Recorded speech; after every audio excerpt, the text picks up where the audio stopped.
Hello, this is the Provoked Prawn, and this is the DeepCool AK620 WH. This is a dual tower high performance CPU cooler, and in this video I'm going to be showing you how to set up and install this cooler on an Intel socket motherboard and showing you the various steps for it. Now I'm happy to report that the process for this is actually fairly straightforward, and this is comparable to the Noctua Chromax black cooler that I did recently and the NHD15, which I've also done videos on separately, so I'll link to those in the description.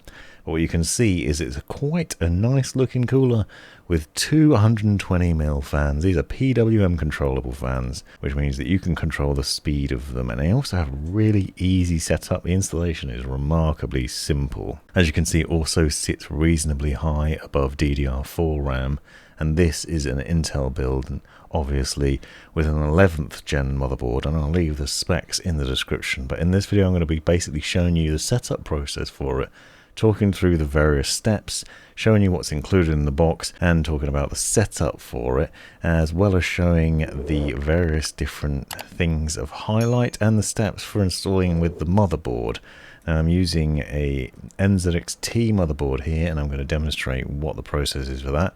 An Intel i7 11700K CPU, and a number of other things of interest. Now this is a relatively affordable and also really easy to install, and that's an important point to note, CPU cooler. Remarkably quiet is my experience, and I'll show what I mean a bit later on in the video. I've done some benchmarking and tests to see how it stood up in terms of performance and quality, and it runs really quietly, and that's one of the highlights of this for sure, is that it's actually very low noise.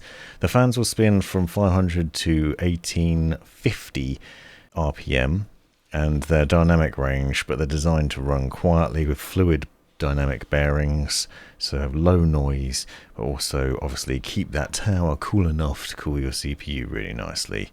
Inside the box you obviously find the CPU cooler nicely shielded when you first get it out, and it's initially set up with all the fans pre-installed, and you will need to remove one of them in order to go about the installation process, but I'll show you that later on. It isn't as scary as it sounds. There are some clips that hold the fans in place so you can see them on either side. The idea here is to set this so it faces the front of your case, pulls air in from the front, and then exhausts it out the rear. You'll see it installed in a DeepCool case later on, and I'll show you what we're doing there and how that works. Now this CPU cooler will work with a number of different Intel and AMD setups. It will work with Intel's 2066, 2011, 1700, 1200, 1150, 1155 and 1151, and AMD's AM4. Everything you need is included in the box, but in this video I'm going to be building with Intel i7 11700K, and I've got a Z590 motherboard for that setup, so I'll show you the process for that, and obviously I can't talk through the AMD setup for this installation. But one thing that I found is the manual is fairly straightforward, and the installation process is actually remarkably easy. So you'll find good guidance for everything that you need included in the manual, and I'm obviously going to show you the steps for installation in this process and what goes on. When you initially get it out of the box, it could look a bit intimidating because there are quite a few different bits included in the packet and a number of different attachments and other things that you need to use and work out where they need to go. And so when you break it all out, it's actually quite scary, but it's actually not that bad. There are a number of different screws and other things obviously you won't need because they're AMD or Intel, whichever ones you're going for. So make sure you basically lay all of them out and then work out what's what based on what the manual is, and I'll show you the setup for that. But for the various Intel setups, it actually uses the same backplate and the same brackets, which I thought was fairly interesting because LGA 1700, which is the newest generation at the moment, the 12th gen, actually requires a new backplate for a lot of other coolers, but for this one it works just with the one that's included, and you just need to do some little modifications to it in order to get it to run nicely.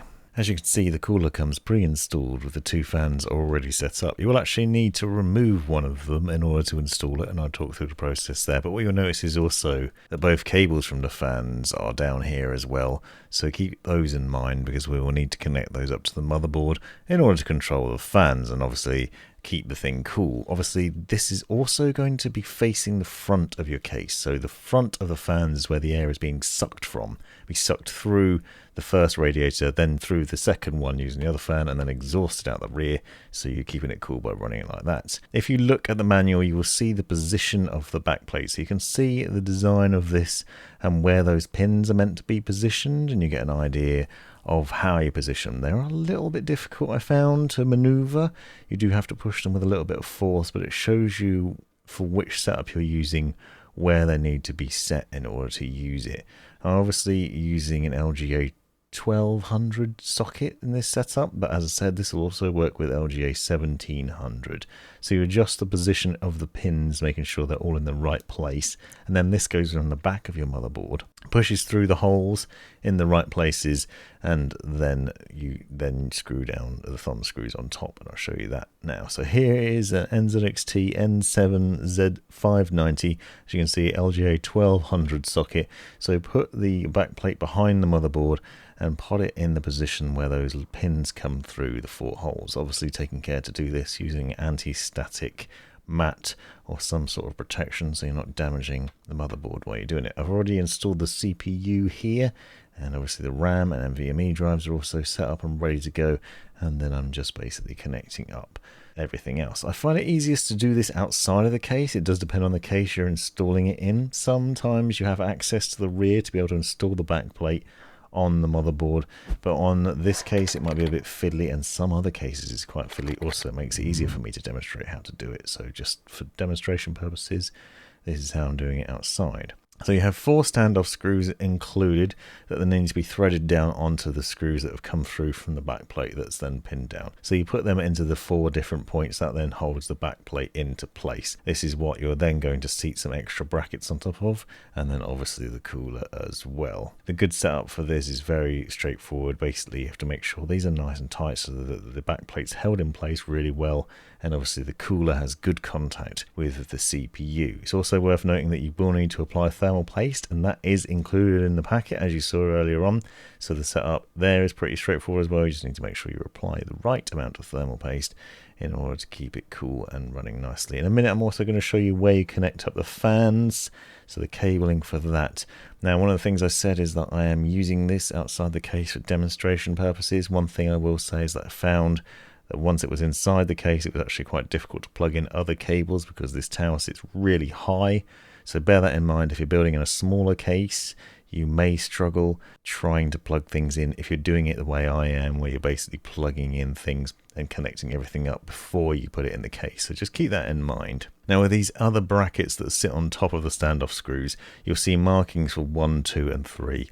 These are the various different positions of where the bracket needs to be seated on these standoff screws according to which type of socket you've got on your motherboard, whether it's 1200 socket, for example, or 1700. So again, refer to the manual and you'll see, but you can see where I put them here. We're on the first notch, so notch marked 1 is for the 1200 socket, and you're doing that on both the top and the bottom, so we're positioning it there, and then we've got some more screws to put down on top. So these are thumb screws that will then hold these brackets in place. So this is a fairly straightforward part of the setup process. We basically got the back plate on, then we've got a bracket that will sit on top of that, and then the cooler then connects up to the bracket. You'll see 2 pins on the top and bottom, and that's where those connections will go so that you can then connect it up. Now, it's worth noting while I'm here that that's Kingston Beast Fury RAM. That's RGB RAM, so it does have some RGB lighting on it that's obviously going to be hidden once the cooler is in place, something to bear in mind. But the point here is it's not low profile as such RAM, and yet this cooler will sit above it quite comfortably without any problems. Some other CPU tower coolers are sometimes a bit low slung, meaning that they can cause problems with RAM that sits a bit high. So if you have some RGB RAM, that can cause problems. It's worth checking this out before you purchase. But you can see I'm not having any issues here. One thing I did have issues, however, was with thumb screws flying off and being problematic, but that's more of a clumsy Prawn problem than a problem with the device itself. So then just tighten up all those screws and make sure they're all set up. Now I want to show you another few steps of this before we get into the real action, just so I can show you the close-up look at it. As I said already, you've got two fans connected up to it that are hooked on to the device. You also have two cables coming out of that as a result, and you can see them at the bottom. We obviously need to work out a way to get those into the right position so they can plug them into the motherboard. You'll be looking to connect them up to the CPU fan header on your motherboard, and also you'll see, because we have two cables, we want to get them into one. It comes with a Y splitter included, so there is a cable in there, a black cable that you can put both cables into, and then that will lead into a single connection that you can then plug into the CPU fan header. This obviously makes life a lot easier. It does mean that you have some extra cabling that you have to deal with though, so there's a little bit of leftover extra cable. You'll see that in a second. Probably a bit of an excess of it, unfortunately, but it is what it is. You just have to deal with that and work out how to position it in a way where you can hide it away. So this is another look at the NZXT N7 Z590 motherboard. I wanted to just demonstrate where things plug in and where they connect up. As you can see, an interesting motherboard with some curious shielding and a pretty nice overall style. Now at the top you'll see there are a number of different power connections. Those are going to be my problem in a little while, but also you'll note that the CPU fan header is hidden at the top as well here. So next to the power connections on the left, you have CPU fan. That's where we're going to plug in this cable from the fan. So you can see we've got that wire splitter cable, and then we're just going to connect that up there. In reality, you might choose to do this once it's inside the case, but I'm doing it now because it's actually a bit less fiddly to do it when it's outside. So if you connect it all up beforehand, connect up the cooler and the cables, you don't then have to force your hand into a tiny space in order to plug this in. And obviously that's a pretty important cable, because otherwise the fans won't spin without it, and then your CPU will run too hot. So the next goal is to seat this thing down onto the two pins on the brackets, and you can see there's a screw system here, but one of the things of note is that one of the fans is in the way. So although it comes pre-installed, you actually do need to remove this fan. On either side of the tower you'll find there are some metal clips that are holding in place there, so you need to take this fan off. Just remember the orientation of it.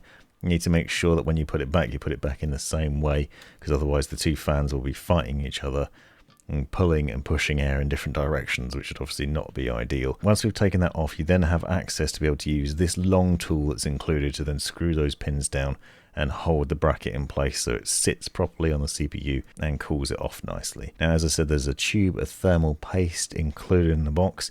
People will argue that I've used too much, or some might say I've used too little, but this is the recommendation from DeepCool. 4 points in each corner and then one blob in the middle as well. Pretty nice that they do include it.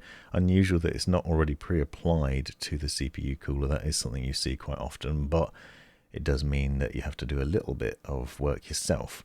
Then this then seats down over the top. Just for demonstration purposes, this is actually before I put the thermal paste on, and I've still got a cover applied to it, but this is how it would sit down. So just remember to make sure that you've got the thermal paste applied and that you take this sticker off that says warning. Make sure you remove it before you apply it. And then obviously, again, we need to make sure the positioning is correct. So that fan sits facing towards the front, so towards the right hand side. You then position it so the two screws basically go top and bottom of where that bracket is that we've set up. You then have the CPU cooler set into the right position. I did find it a little bit fiddly, although particularly difficult because I'm not looking in the same direction as the camera is. It's trying to see it from a different angle. But once you've got it set down, you can then use the long tool again to basically screw those screws down. Basically go as much as you can without over tightening, so you have to tighten it until you feel the tension going, and it just won't go any further, but also not so you're over tightening it and potentially damaging the entire thing. Obviously it's really important this is secured well though, because that ensures good contact between the top of the CPU and the cooler itself, which allows the dissipation of heat through the heat pipes and then into the radiator and then cooling that way.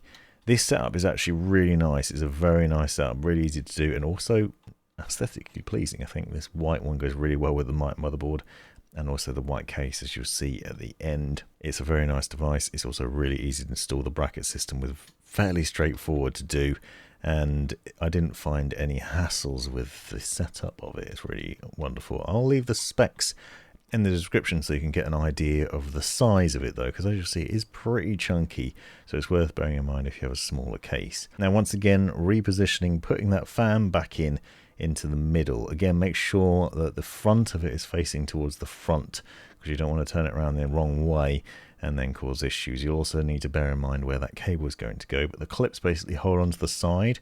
Once again, I found this really easy to do. Basically just maneuver those clips over the very edges of the radiator, and you can see it here from a different angle just for demo purposes, but you can see where it sort of clips onto on the front fan, and it does basically the same thing in the middle as well. This dual fan setup means that it's easier for the fans to push air through the radiator and therefore keep it cool. And as I said, the fan actually ran remarkably quiet even under substantial load as well, so there's a real benefit to that. We then need to make sure we're again running those cables. They're actually in the wrong place at the moment. This will vary from motherboard to motherboard. I have sometimes seen the CPU fan header below the CPU instead of above it, so make sure you refer to your motherboard manual. Obviously you won't necessarily be using the same motherboard as me, but you can find where it is. You want to look for the CPU fan and then just connect that up. Don't forget to use the wire splitter so both fans are controlled by that single connection, one cable. You might well find that you have a CPU optional fan header. I've seen that. Sometimes you get two, but it does depend on your motherboard.